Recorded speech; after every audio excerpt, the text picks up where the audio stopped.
Graça e paz, eu sou o pastor Leonardo Semedo e quero meditar na palavra de Deus com você, meu seguidor aqui do meu canal no YouTube. Fique até o final desse vídeo, tenho certeza que Deus vai falar muito forte ao seu coração. Hoje eu quero falar sobre Mateus capítulo 14, versículo 25, que está escrito assim: E na quarta vigília da noite, Jesus se dirigiu a eles andando por cima das águas. Hoje eu quero falar sobre a manifestação sobrenatural de Deus nas nossas vidas. O capítulo 14 de Mateus, ele é dividido em três partes. Ele começa falando da morte de João Batista, o profeta antecessor de Jesus. No corpo do capítulo, vai falar sobre a primeira multiplicações dos pães e dos peixes e vai terminar falando dessa manifestação sobrenatural de Jesus na vida dos discípulos. Jesus, recebendo a notícia junto com os discípulos que João Batista tinha sido morto, decapitado por Herodes, ele ficou muito triste e os discípulos também. Então eles pegaram o corpo de João Batista, sepultaram ele, depois eles entraram no barco e saíram para um lugar deserto. Só que Jesus percebeu que a multidão veio seguindo ele até esse lugar deserto. Jesus, vendo a multidão, quando chega no deserto, ele se move de íntima compaixão. Só Jesus mesmo para fazer isso. E começa a fazer milagres no meio da multidão. Cura os enfermos, abre os olhos dos cegos, manda os paralíticos andarem, faz coisas maravilhosas. E nessa multidão havia aproximadamente 5.000 homens, e entre eles mulheres e crianças. Jesus, desde manhã, fazendo milagres, operando maravilhas, pregando o evangelho. Quando chega a tarde, os discípulos percebem que a multidão está com fome e já é de tarde. Eles falam com Jesus: despede a multidão, porque já é tarde, Senhor Jesus, para que eles possam passar pelas aldeias e comprar comida para se alimentar. Jesus então pergunta: vocês têm alguma coisa aí? Alguém responde: nós temos 5 pães e 3 peixinhos. Jesus pega esses pães, esses peixes, apresenta a Deus e acontece o primeiro milagre da multiplicação. Com aquela multiplicação de pães e de peixes, Jesus alimenta toda a multidão, alimenta as mulheres, os homens, as crianças, os discípulos, e ainda sobra dentro de um cesto. Então, quando Jesus acaba de alimentar a multidão, ele chama os discípulos e dá uma ordem para eles, dizendo: desce, entram no barco e passam para o outro lado, enquanto eu disperso a multidão. Os discípulos, obedecendo, desceram, entraram no barco e começaram a navegar para o outro lado. Enquanto isso, Jesus despede a multidão, e depois que ele despede a multidão, ele sobe para o monte sozinho para orar.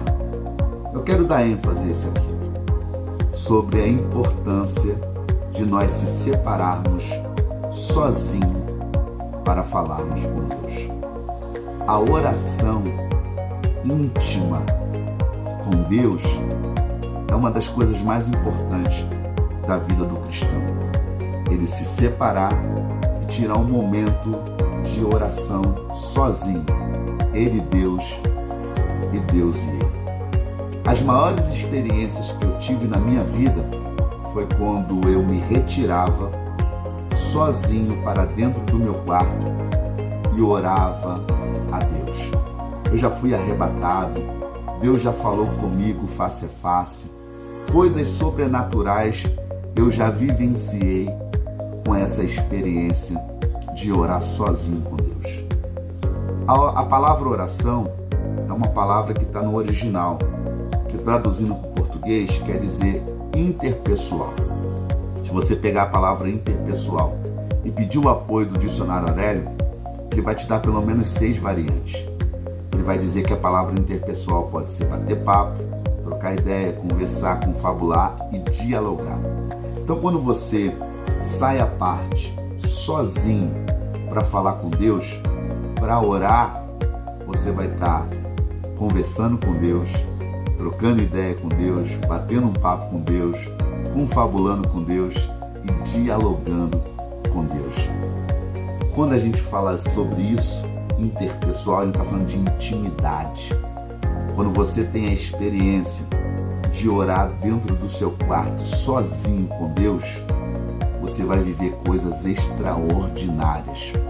É muito importante que você tenha intimidade com Deus sozinho.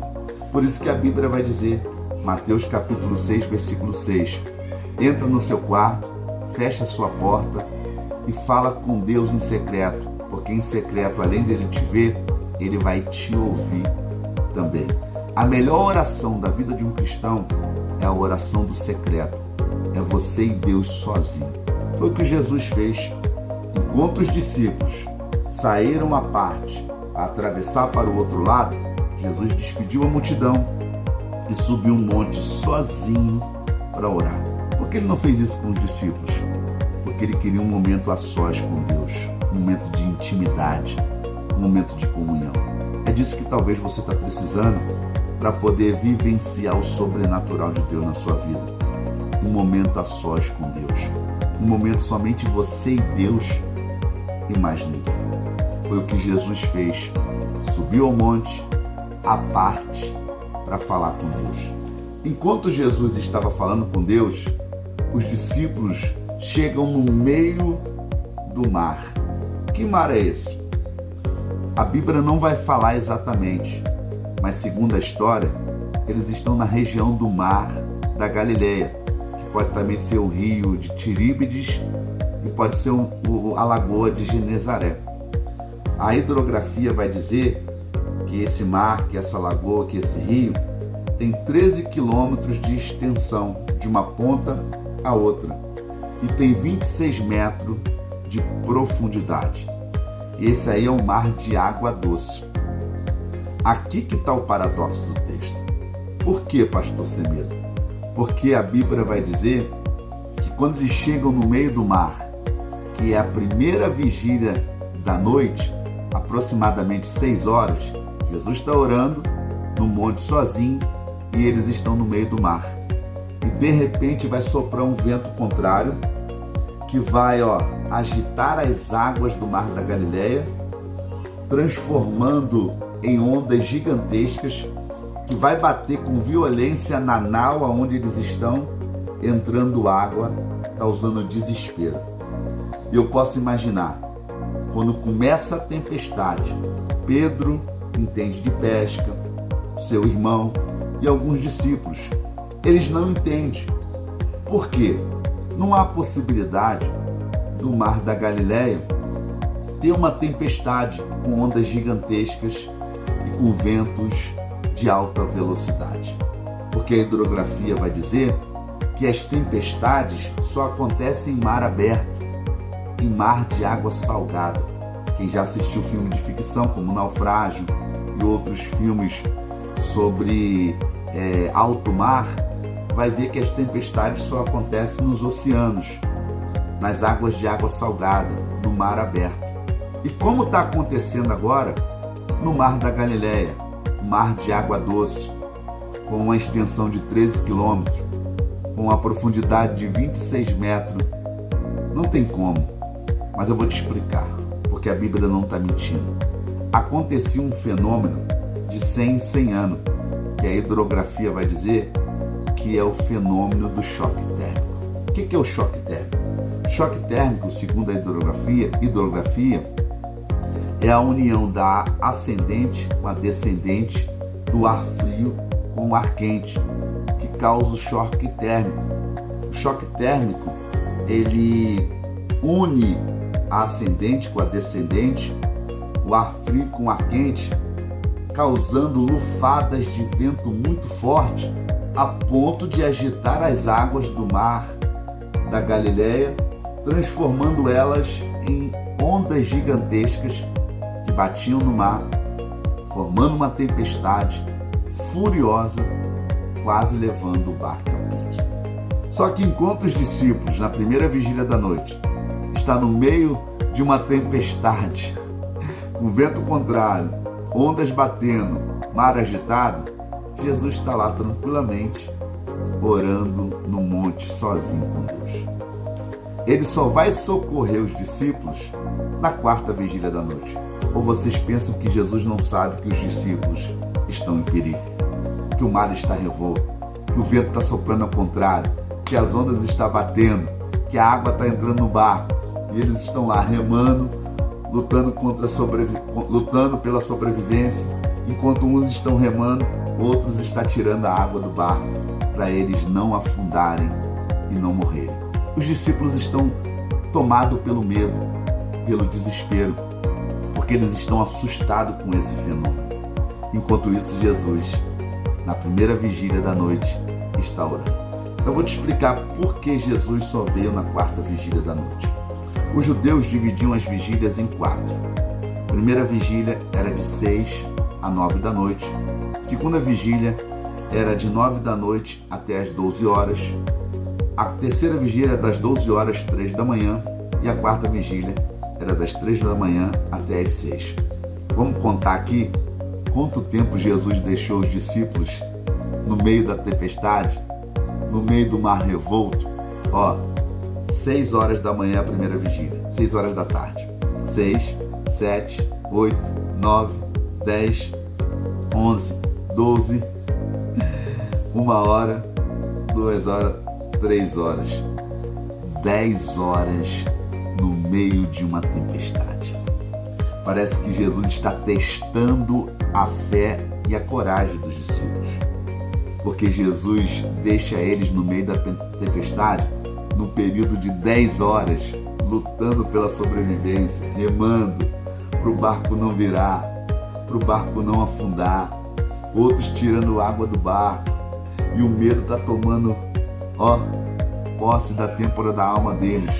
E Jesus está lá, de joelhos dobrados, sozinho em cima do monte, buscando intimidade com o Pai.